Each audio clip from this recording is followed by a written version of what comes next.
Well, I think we'll begin now. Good evening, everyone. Good to be back with you. Before I begin, Bunty asked if you'd be interested in a Zoom meeting tomorrow at 11. You may not be free, it's late notice, but if you could let me know. And you could, I suppose, put a message here just to say yes or no, or if you need to think about it, just send an email. And then I can contact Bunty this evening. Well, it doesn't look as if we're going to have many more.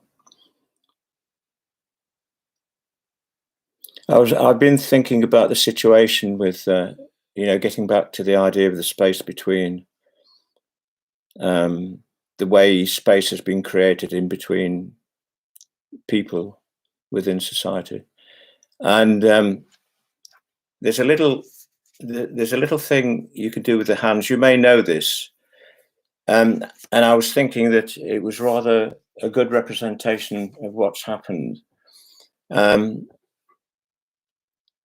Taking an individual as a kind of micro representation of society, and taking a couple of polarities, doing a mock-up in an individual's body of what's happened by separating two polarities in the body, and then watching what happens. And there's a little game with the hands. What you do is you clasp your hands, like if you could do this.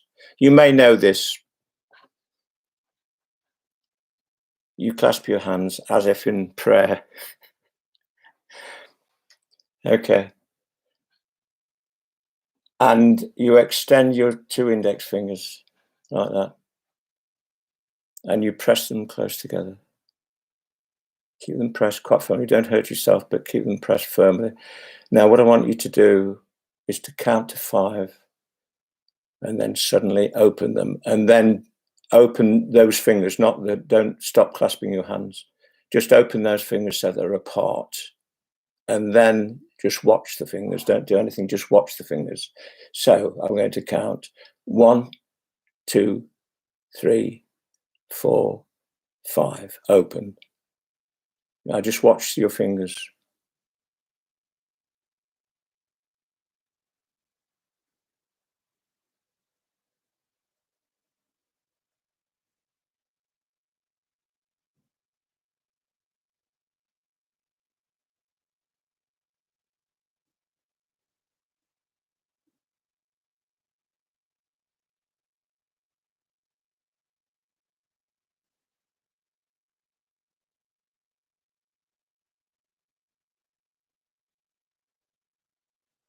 See?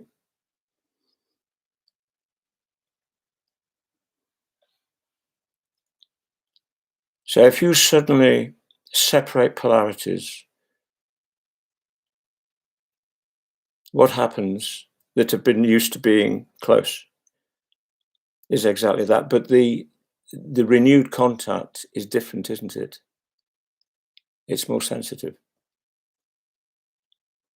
And I thought it was a good representation, in one person of society and what the state we're in. So I'm presenting it really as an optimistic view of things, hoping that this will be a experience very much across society, that people will form different relationships, a different quality of relationship, that will be fruitful, more sharing, more sensitive, more appreciative of each other. Because there are big changes taking place. And if we go back to the 19th century, 1865, in Japan, there were big changes taking place there with the restoration of the monarchy. And also it was the year that Dr. Usui Mikao was born, he came from an old samurai family, and they were very privileged because they were they served the shogun, powerful people, so they lived privileged lives, and of course that gradually disappeared.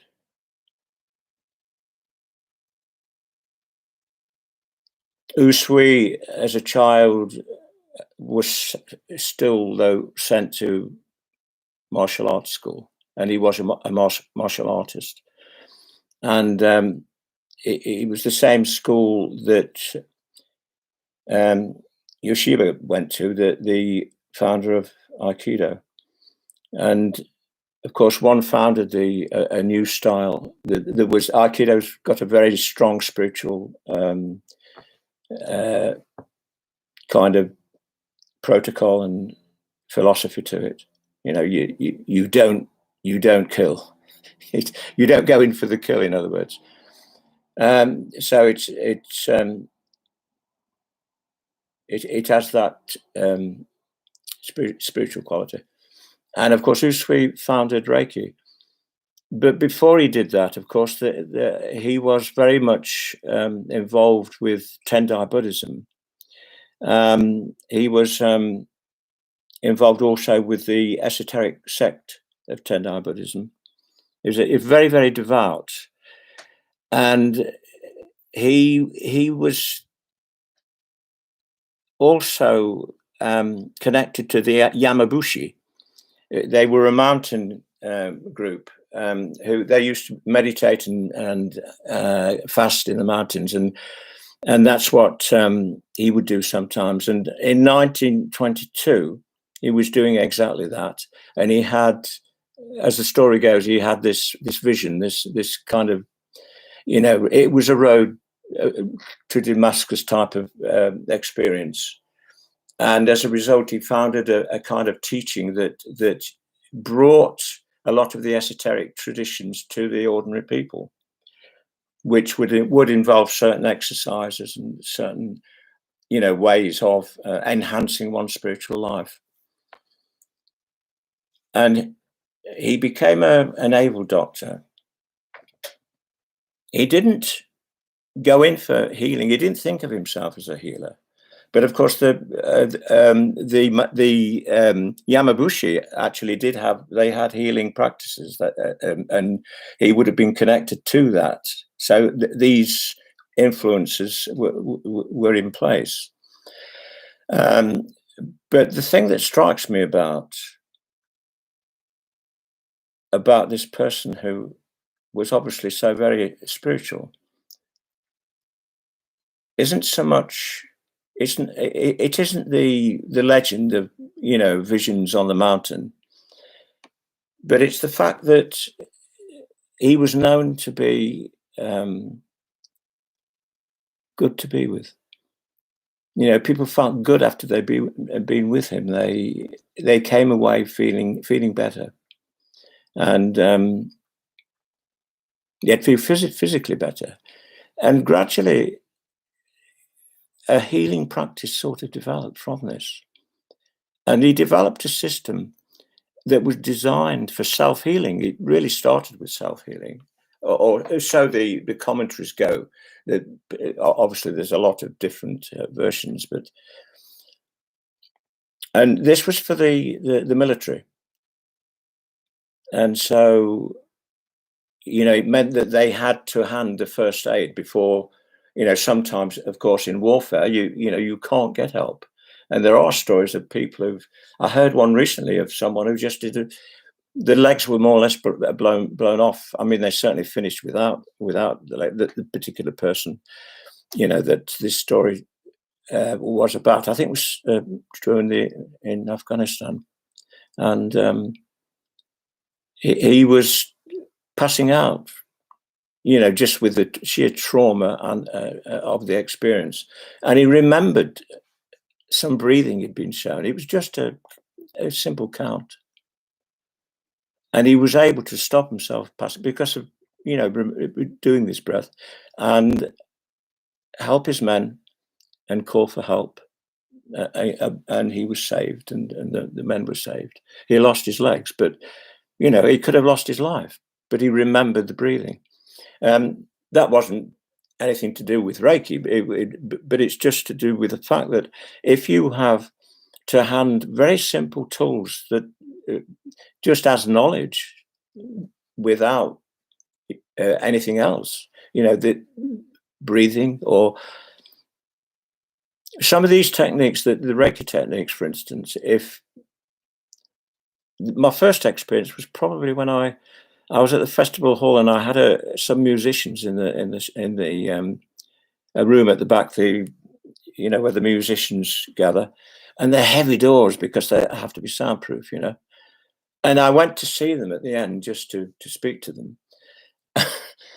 And I said, "Oh, hello." Yeah, there was somebody. I remember making an exclamation because there was somebody who came out who I didn't know, and my hand was in the hinge door. It's a big, heavy door, and bang, blood everywhere. And I immediately applied Reiki. No pain, no bruise, no swelling. We're talking about a severely trapped hand. I lost the nail. The nail did fall out, but there was no bruise, no swelling, no pain. So you see, in a trauma, first aid of that nature can be very, very useful, and it was certainly to me. So anyway, he formulated this system of self-healing and eventually healing other people. And it had, and still does have, 5 strands to it. One is Gokai, which is the precepts. Just for today, I will be thankful, etc. And the other, of course, is the blessing, which we've heard. He didn't do that blessing. That's nothing to do with Usui. It's just that in the context of doing this over the internet, of course, it's really good that we have a monk that can just do a blessing. I mean, I can tell you more about what became an attunement later. It was developed more in the West, I think, and supposed to be based around a rite in the esoteric Tendai school called Goshimbo, which means Dharma protection for the body. And it was just a kind of vigorous choreographed movement around the initiate. But really, it's very little connected with that. And involves more symbols and mantras, symbols that you draw with the hands. And so, I know all these, and I do use them because I've been shown them. But anyway, that is one of the ways that blessings are done. But we're very lucky to have had the Bhujanga Sutta, and then of course there's the Hatsureiho, which are the energy exercises. Then there's Tenahira, which is the palm healing. Palm healing is not. It isn't just Reiki that uses that. I think there was a time when they had the nurses doing it in America as a kind of experiment, because the hands are they're great comforters. Hands. What do you do when you comfort? Your hands go to the shoulder or around their shoulders. This is what happens. Or you hold somebody. What do we do when somebody's dead? You hold their hand. So it is the nature of hands to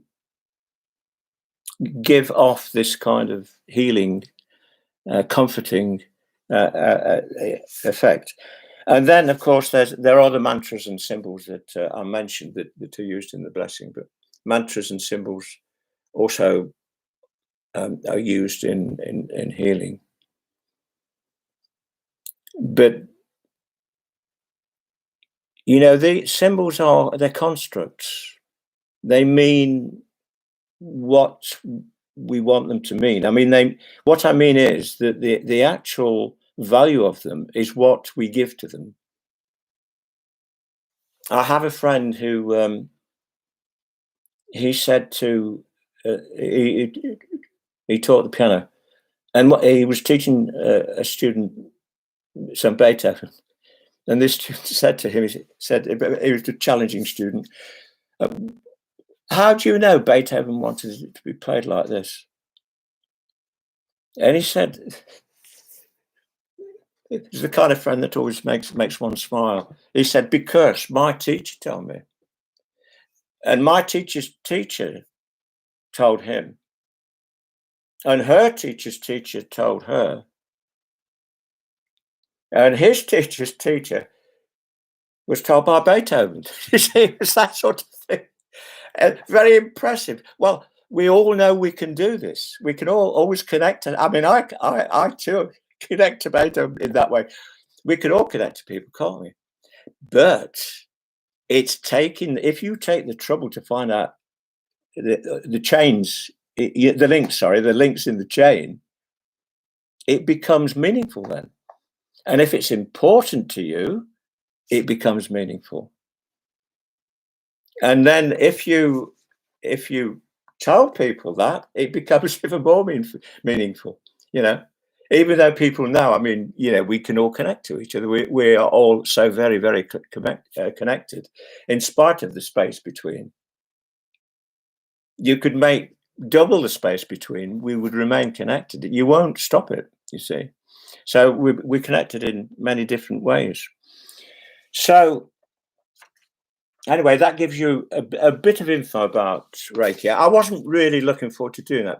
I find history a bit tedious, but I mean, it's, you know, I mean, it's how you tell it, isn't it?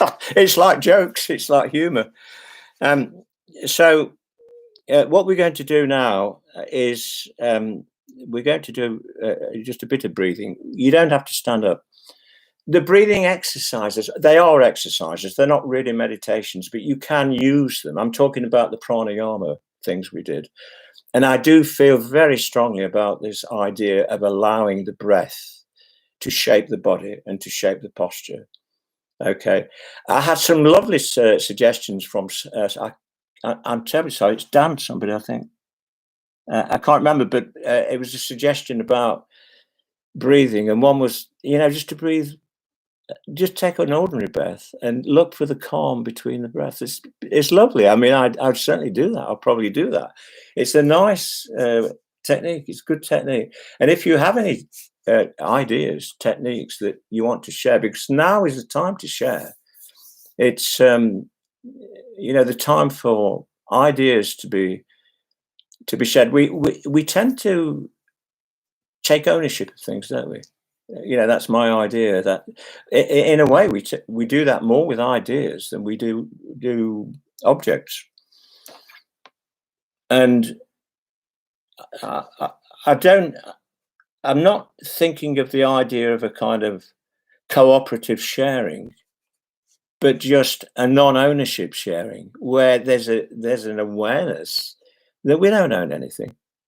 I mean, there's nothing I've shown you. I mean, there are things, some of those things are things that I've evolved with me, but they don't belong to me, really. I could write a symphony. It wouldn't it would not belong to me.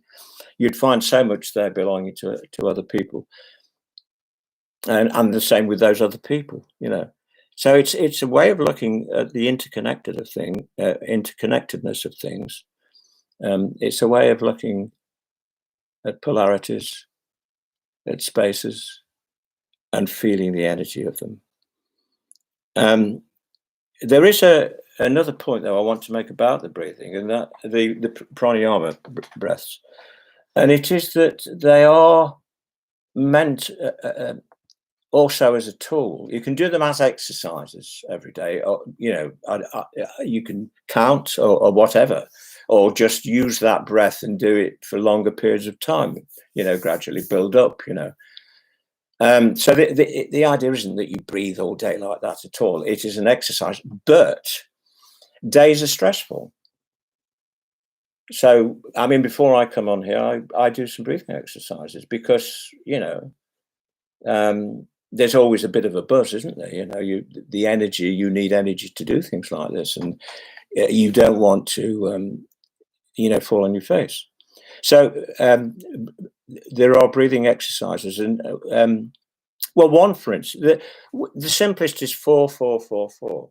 So rhythm is very good. It's very good.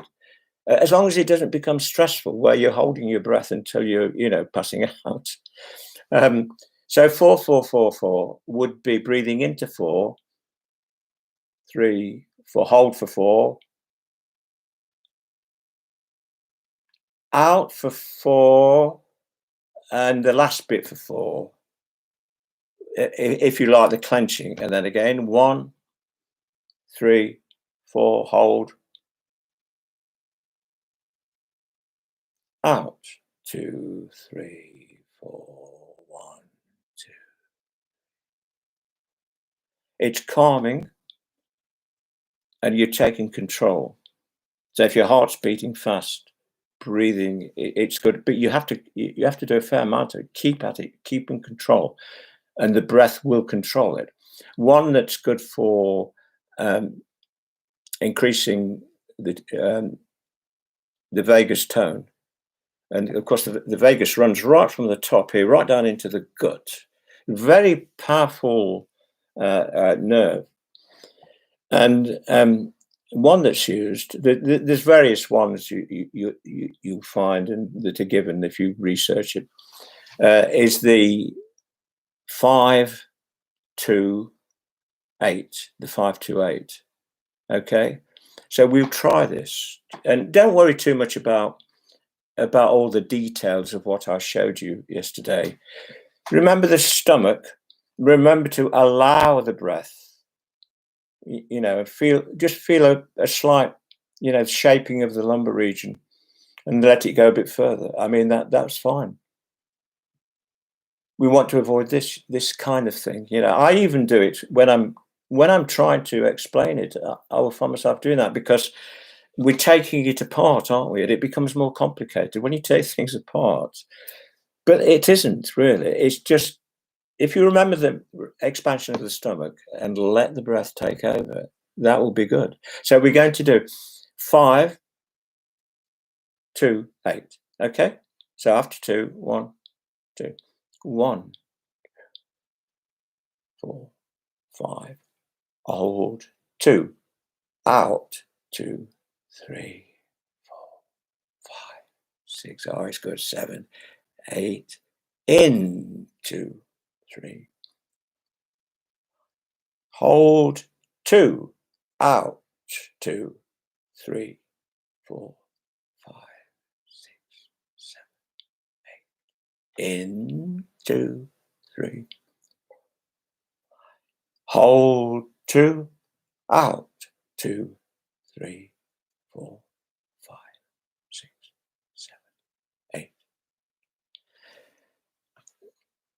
And if you do that, it will calm you and keep you in the more in the chill out system. Keep you chilled, keep you cool. But there's another. I would like to mention this. I resisted this. There's another way of using breath, another technique, and I'm sure you've all seen it and heard about it, and you might do it. I hope you do. But of course, it's the alternate nostril breathing. Now you're supposed to put 2 fingers here, and you block the right nostril, yeah, and then you breathe 5 times, right, in and out.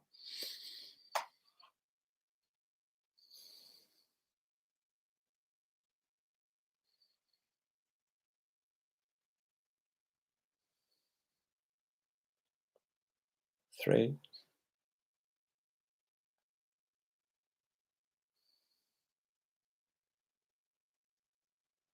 4,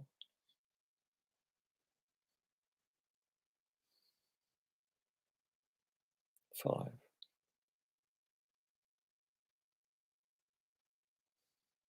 Now, and then you put your ring finger there. Okay, that's the other nostril now. 1,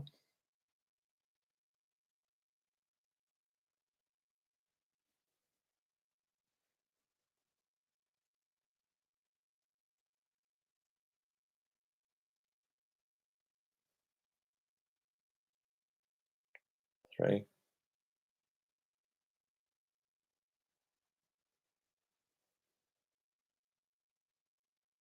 4,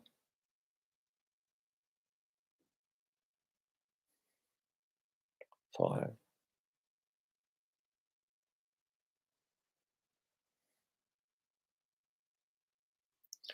Now, it's tremendous. You get a great feeling of balance.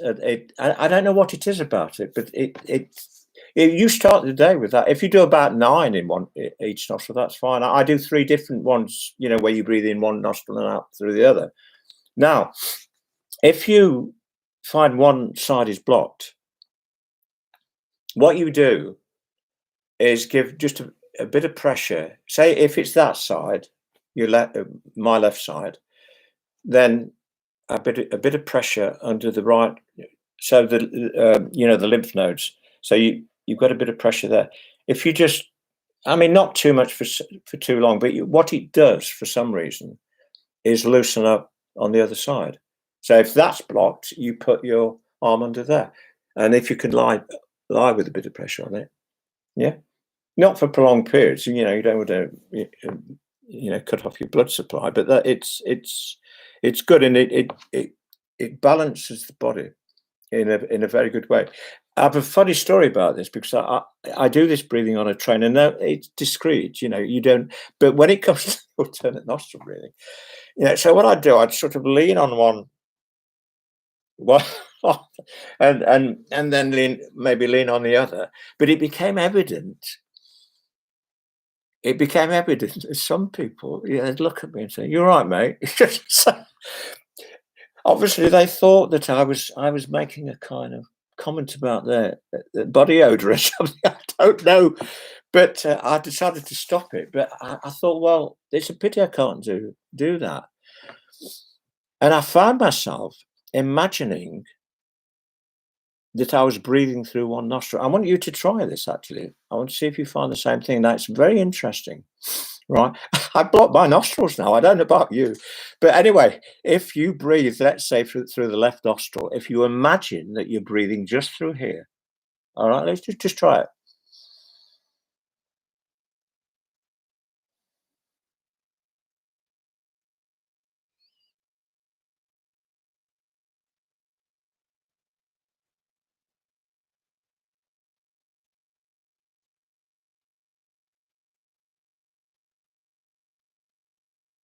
Now imagine you're breathing through the other nostril.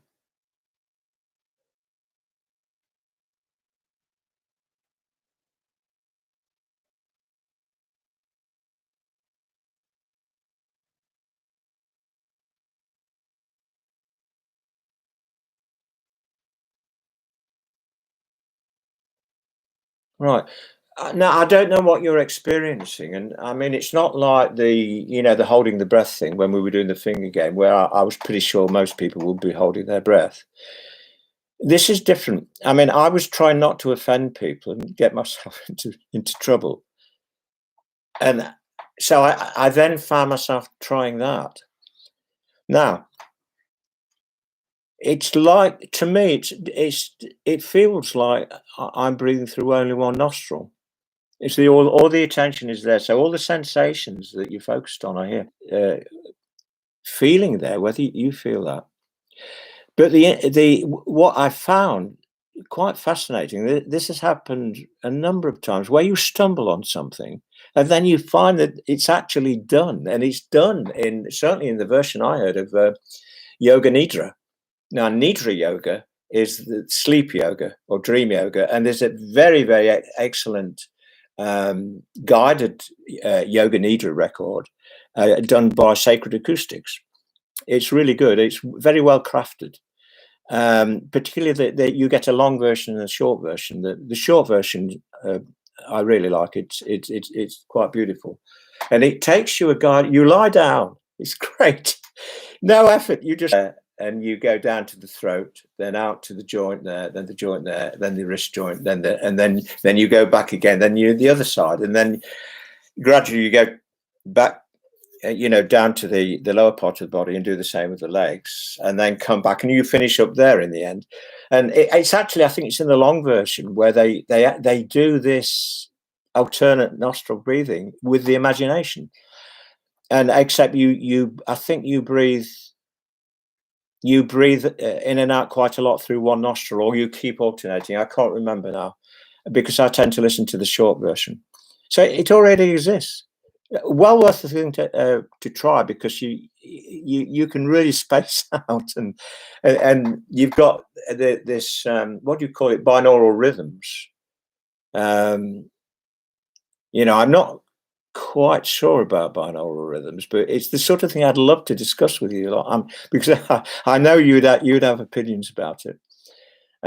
So that's the breath, and don't forget, with the breathing for Reiki, you breathe in through the nose. That's all you need to remember. You don't have to, you know, do great full breaths, you know, as in the exercises we've been doing. In through the nose with the tongue on the roof, and then out.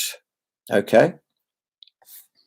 Now we're going to do exercises now. I want to show you something now that, if anything else, take this with you as far as the Reiki exercises go. It's very good. It's a beautiful exercise. What we've done so far, just to remind you, is we've done the Reiki shower, which you can do the short version where you just scoop up the energy. Imagine you're scooping up energy on the in breath and then down, okay, on the out breath. And the more, and you just a few times like that, you know, when you need to, or even if you just imagine you're doing it, you'll find you can get through it. It doesn't affect, I don't think it affects you immediately, but after a few minutes, you suddenly, yeah, I seem to be carrying on now with a. I mean, it won't suddenly make you into Superwoman or Superman, but it will get you through. Well worth doing. And then the other one is the inner cleansing. The inner cleansing, I really like. So you pull it down. I liked some of the imagery that Bunty uses and the way you talk to the body. It's wonderful stuff. And I like the way he spoke of a kind of shaft of light coming down. It's great. So that might help actually in this, where you pull the energy down into the stomach, and it goes out. Before you start breathing out, you think of it just beginning to go, and then you breathe out, and you feel it going out through the skin and forming a balloon. Now, teachers, well-known teachers, you know, commentators who've written lots of books about this will use that straight away. Others say, there are some who say, well, yeah, that's fine, but before you do that, for 6 months, you should do this one. And I'll tell you what it is. You breathe it, it's the same. You pull the energy down into the hara, the gut. Again, it starts to spread, but then you just the fingertips, fingers and toes, you can feel it coming out. Now it does make them tingle quite a lot, that exercise. Actually, you breathe in, feel it going out, and breathe out. And now the polarity now are the extremities. So think of the toes and the fingers.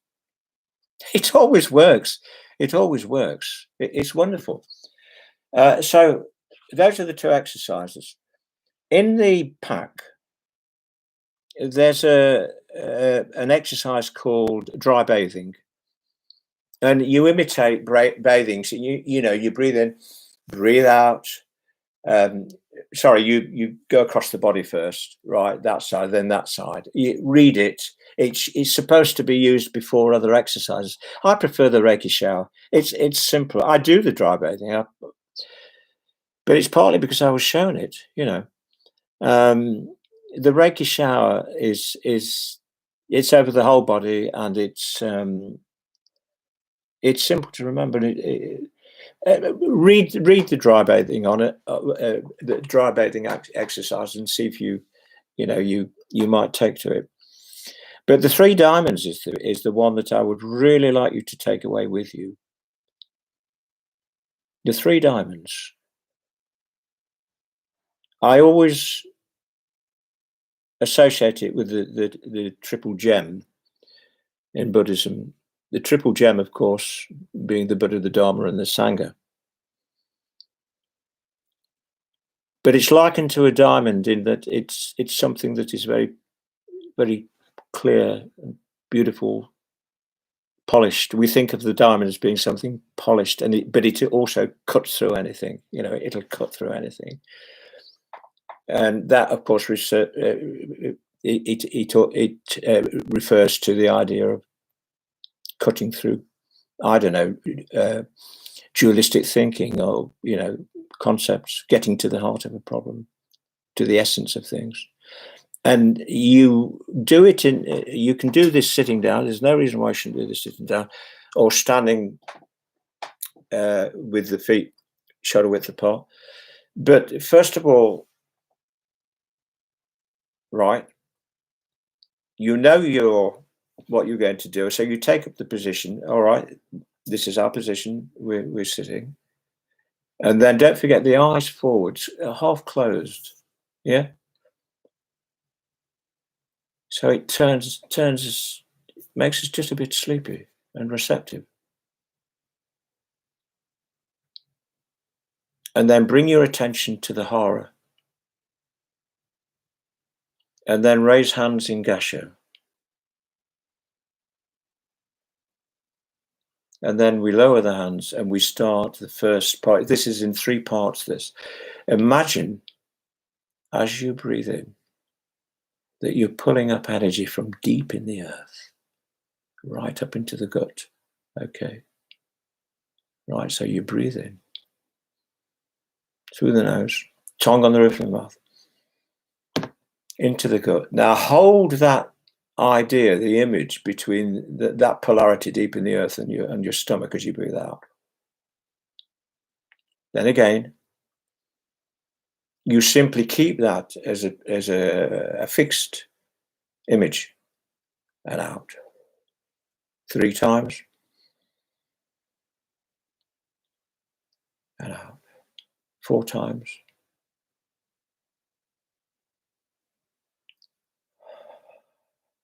5,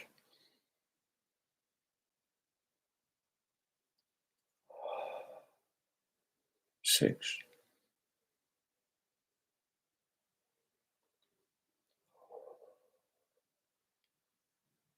7,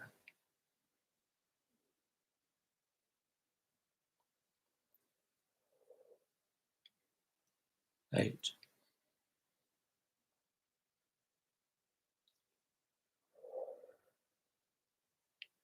9.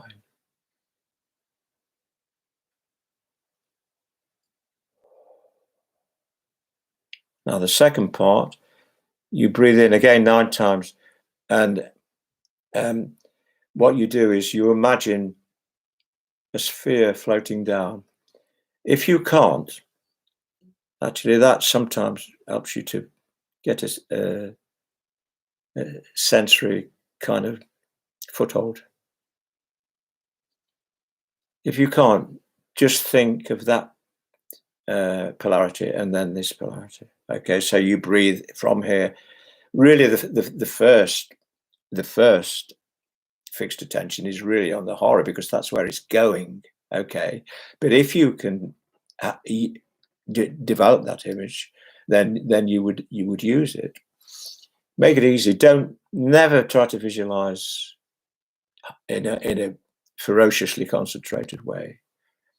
Just pull that sphere of energy down as you breathe in, or just think of your hara. Just think of your belly,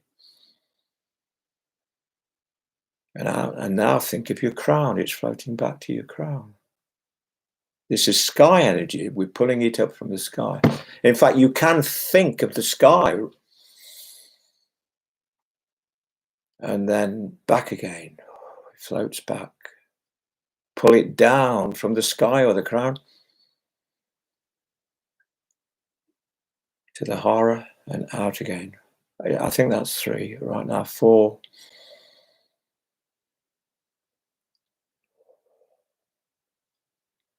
5,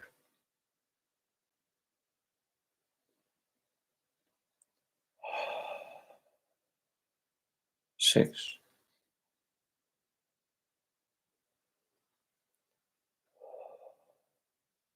7,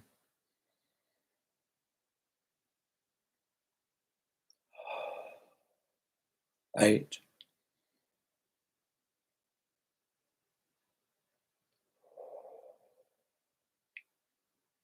9.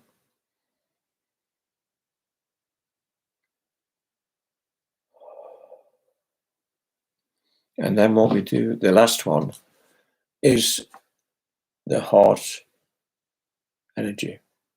The heart energy.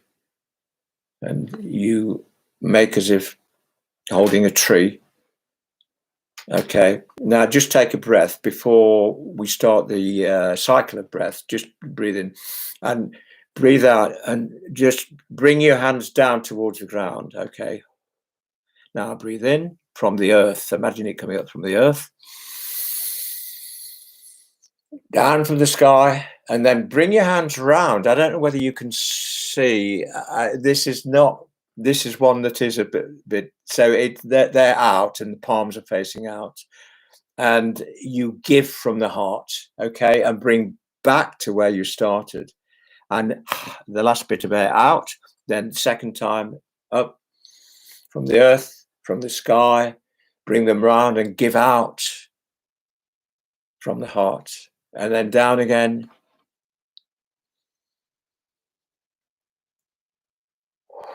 I'm going to call that 3. Now we say 4 down, and then breathe in.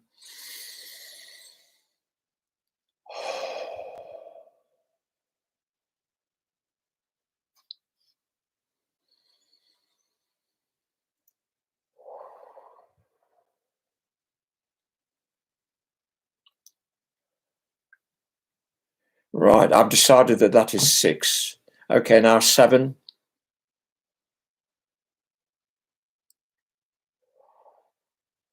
And down, now 8.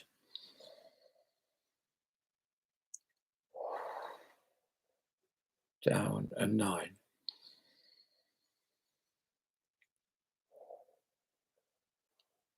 Okay. Now, you could substitute the heart one. You could substitute the heart one for an exercise that's given to us by the Heart Math Institute. They study the heart. They have been since when 1991. Yeah, 1991. That's when a lot of research was done into the heart. The heart forms before the brain, and it calls the shots. This is the thing. It doesn't seem to, does it? But the heart has a lot of intelligence. It just doesn't use words to express the intelligence. And we don't listen to it when we should either. So the heart, the first thing is you breathe. You breathe, just imagine breathing into your chest and out. That is the actual portal, for the breath to enter in and out.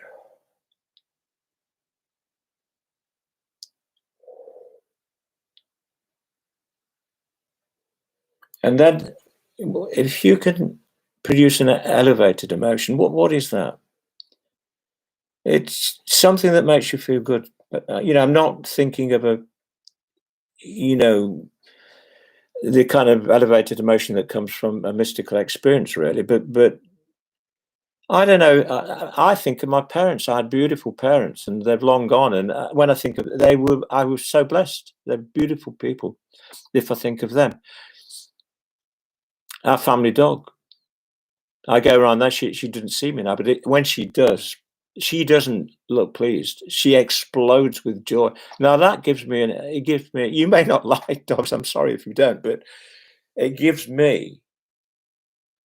It's indescribable. I feel wonderful.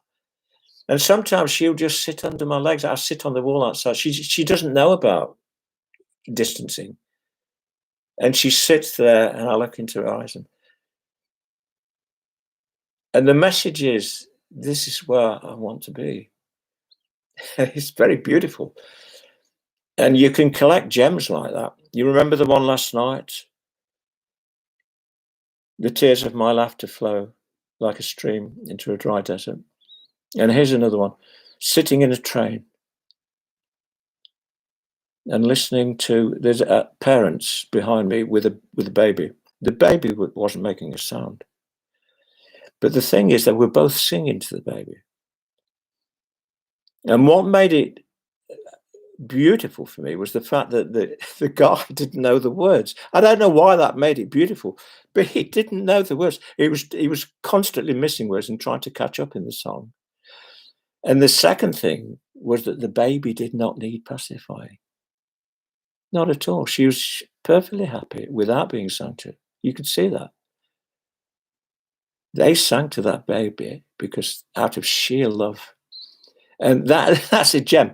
And you can collect these. And they don't all have to be sort of, I don't know, some people might find those things sort of soppy. Well, okay, that's that's all right as well. But the point is that you can build up a treasure trove of these things. This is where memory, instead of becoming the machine of anger and regret and shame and remorse, it becomes, you use it to build your kind of Aladdin's cave with these memories. I'd love it if you could share some, you know, anything you find that elevates. So you place this memory here, and as you breathe out, you give it to the world. You see, so it's the quality, the frequencies, the resonance of your heart breathing. Right. I'd like you all to put your hands now in Gasha, and with me, if you can just think it if you like. Okay, I can't hear you, so just for today, okay? And we do it 3 times. You find it on your sheets. Just listen to me anyway, if you can't quite remember. It's very simple. Right. Just for today, I will be thankful. Just for today, I'll be free from anger and fear. Just for today, I'll be honest and kind. Just for today, I will be thankful. Just for today, I'll be free from anger and fear. Just for today, I'll be honest and kind. Just for today, I'll be thankful. Just for today, I'll be free from anger and fear. Just for today, I'll be honest and kind. Now we wait.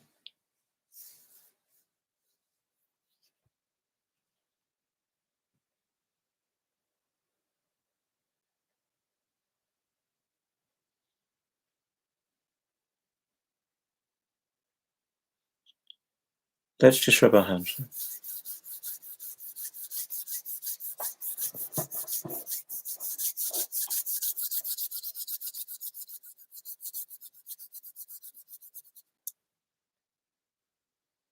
Think of the left hand. Think of the right hand. Left hand, right hand. Left palm, right palm. Left palm, right palm. Now, if you haven't got your shoes off, I haven't. I've got my slippers on. I'm kicking them off here. Doesn't matter if you can't. Energy likes these little kind of hollows in the body. It likes to nestle in them. Left part, left. What do you call that? The arch. Yes, it's the left arch. All right. Think of the left arch of your foot. Now the right. Now the left arch. Now the right. The left arch. Now the right. Now go to your right palm, left palm, left arch, right arch, right palm, left palm, left arch, right arch of the foot. Now we're going to go around in a circle, right? Here, then to here, then left foot, right foot. Get the circle going. It's a circle of energy. Feel it going round. Just feel it going right now. We've got a circle going.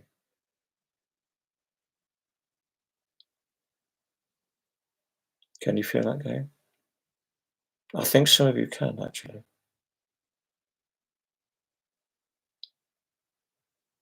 Okay, now just slow it down. Now the left arch. Now the right palm. The left palm, the right arch with a figure of 8. Left foot, right palm, left palm, right arch, left arch, and up. Now get the figure of 8 going, okay? Now it can move as fast as thought, and there's no other thing that moves as fast as thought. I think it's the fastest thing on the planet, isn't it? I don't know. And like a train stopping. Okay. Lie down. If you can find a place to lie down, please. And if you lie down and just think, try to invite the energy. Try to feel, get that sense of allowing.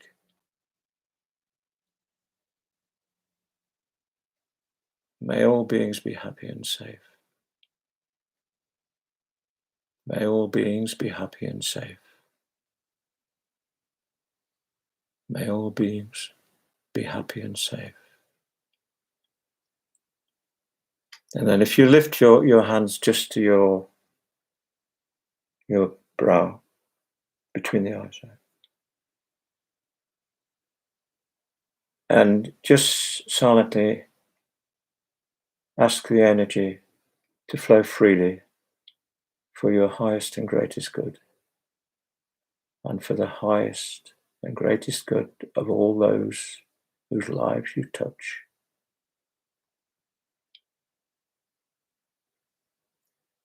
May the energy of Reiki flow freely for my highest and greatest good, and for the highest and greatest good of all those whose lives I touch. And then a third time. May the energy of Reiki flow freely for my highest and greatest good, and the highest and greatest good of all those whose lives I touch. All right? Now we breathe in. Place the hands over the eyes gently, just touching gently. And I want you to just do a couple of breaths of inner cleansing, just to kind of clear away any distractions. Breathe in, send the energy out. In fact, you can send it to your fingers and your toes.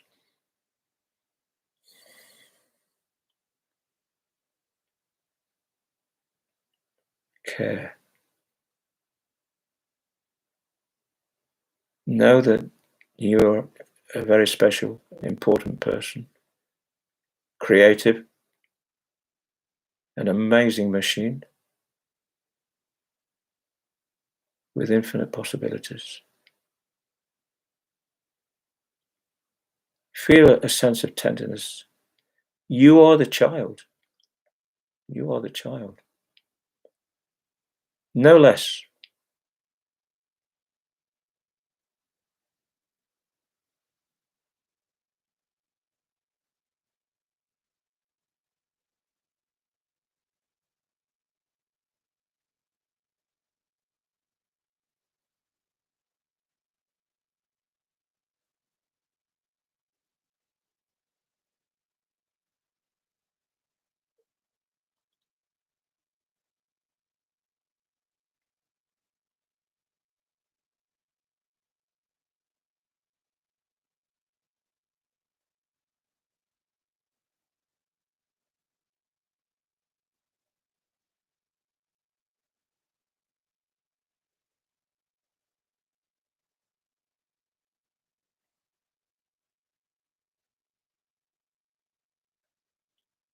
Now relax your hands and imagine them floating away. Don't move consciously. Just think of your hands. Imagine them floating off your skin. As soon as you relax like that, you see,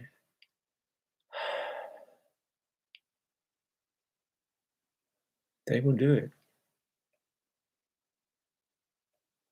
Now move them to the side of your head.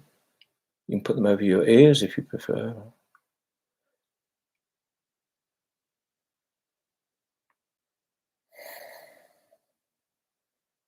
Take a good breath. Send the energy out. Allow it. Let me breathe. Allow it to go to your fingers and your feet. You feel it in your hands tingling.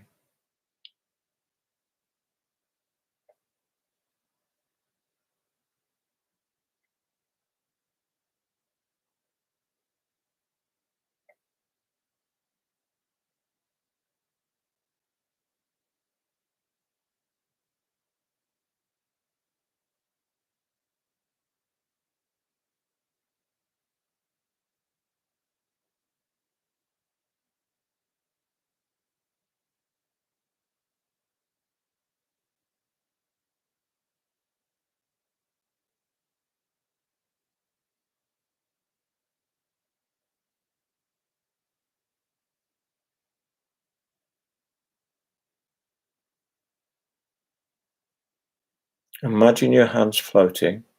Just relax them. Only think of them floating off your skin and feel the space between. Sense the space between. It's alive.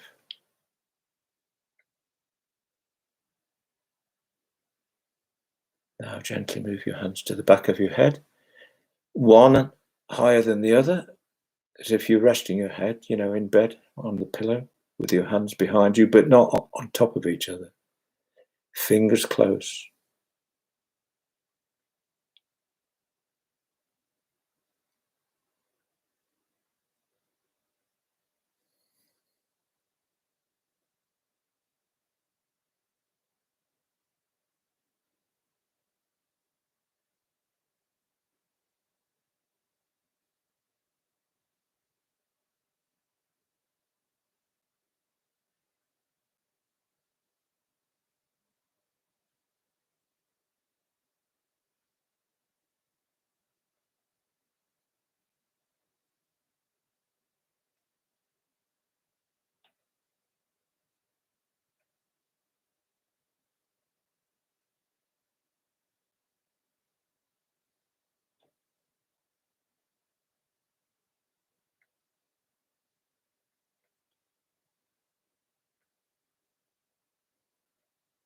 Now imagine your fingers floating away.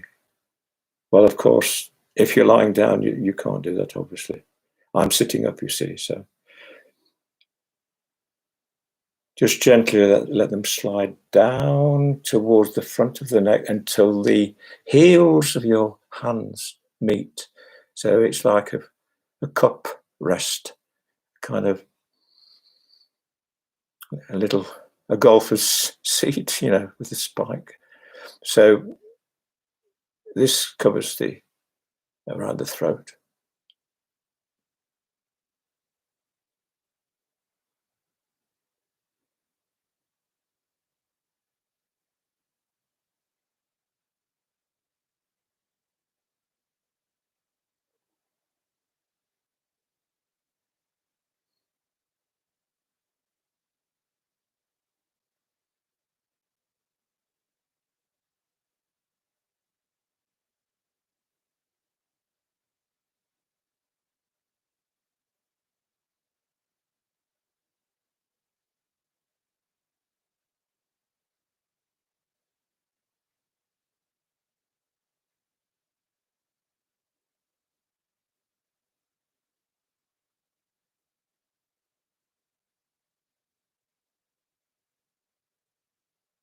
Imagine your hands gently relaxing from there and leaving that area.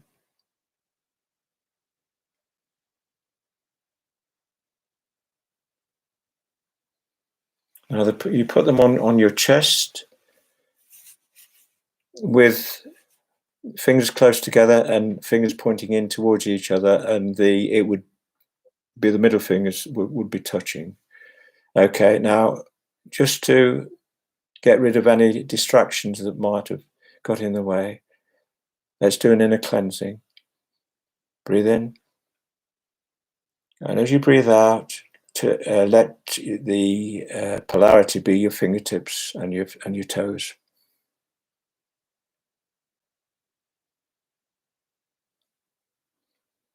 Breathe in, fingertips and the toes.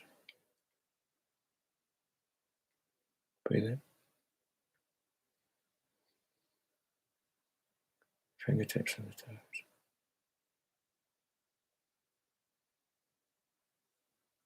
Love your heart.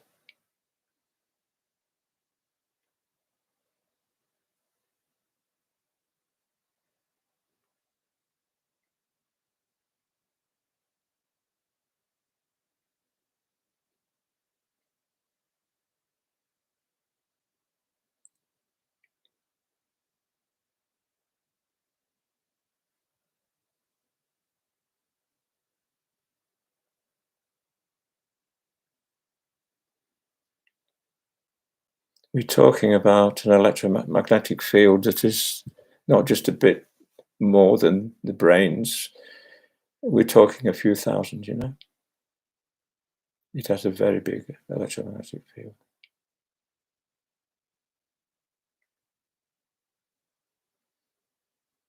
Now down to the lower part, where the bottom of the sternum, that little knob there where the thymus would be.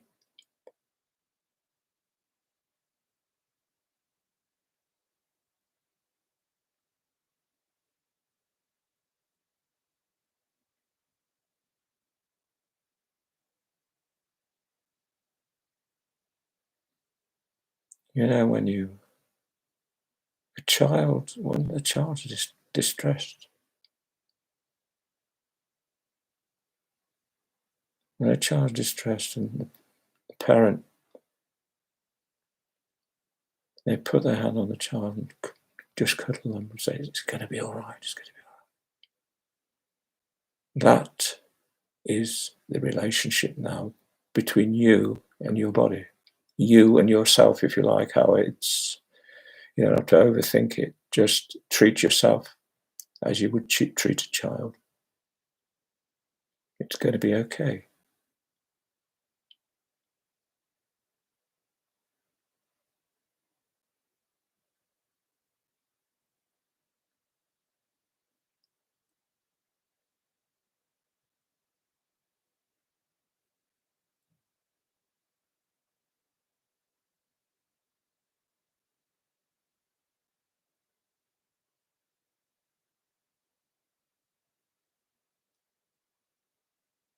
Now gently slide the hands down towards the inguinal fold. So it's covering the lower part of the abdomen and pointing down towards the base energy center, towards the genitals.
I want you to put one hand over your stomach, over the horror, any hand, another hand on your forehead.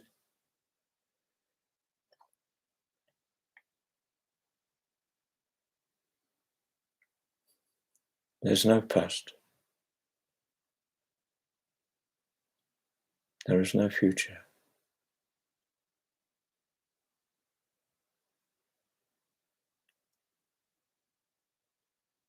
There is now.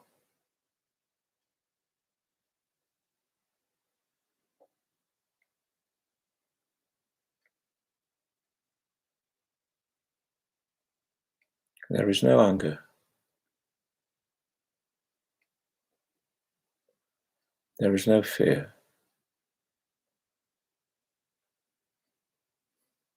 There is gratitude.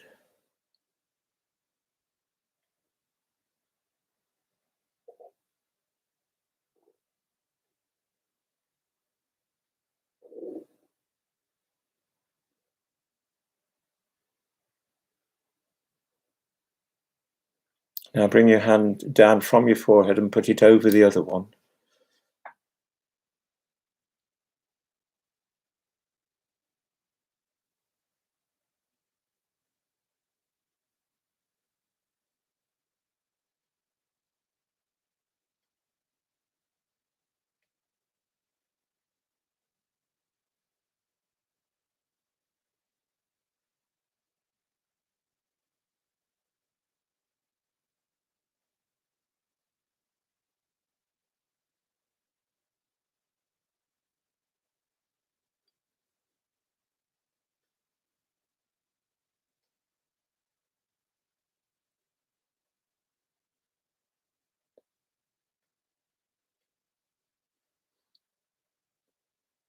Now cross your hands like a St. Andrew's cross, with one hand pointing to the opposite shoulder diagonally.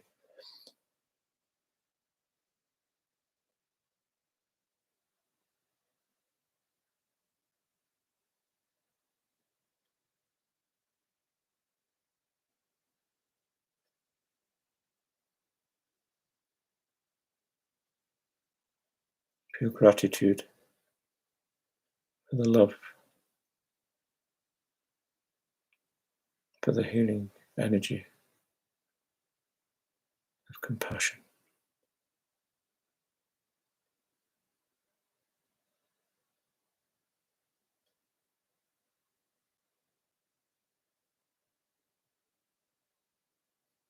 And wiggle your toes and roll your shoulders a bit and take your hands away. And hands in gasho.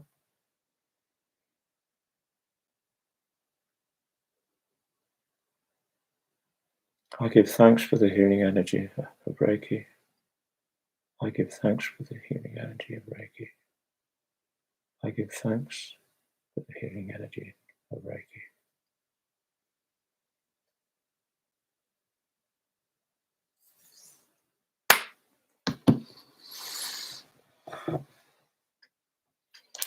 All right.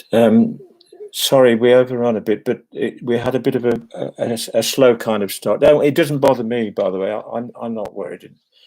But before you go, I should give you time to blink a bit, shouldn't I? I've been sitting, you see, but I suppose most of you have been like, you can do this sitting, of course.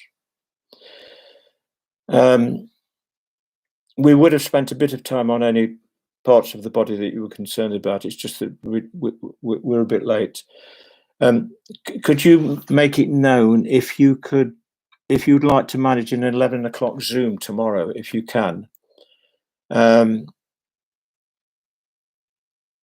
don't know whether if you could type in yes or no or something here, then I'll know now, rather than send me an email. Okay.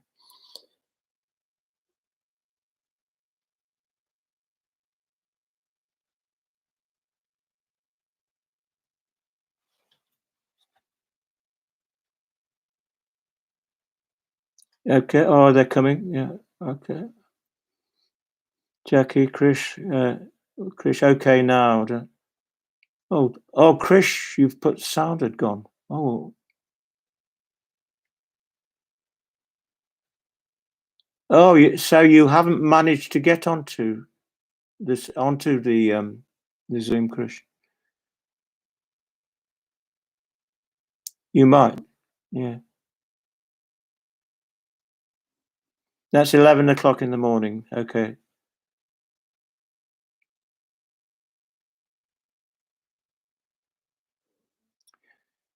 Well, look, I tell you what, why don't we just have one anyway? And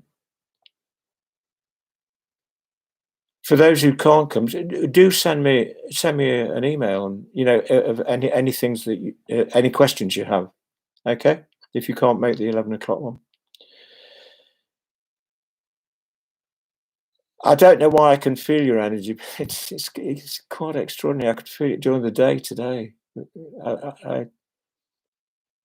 It's a new one. It's a new thing. It looks as if I've got about 100 in the class, but I think it's people just sending messages.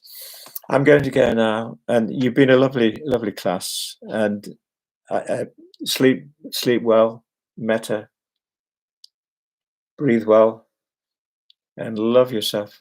Okay.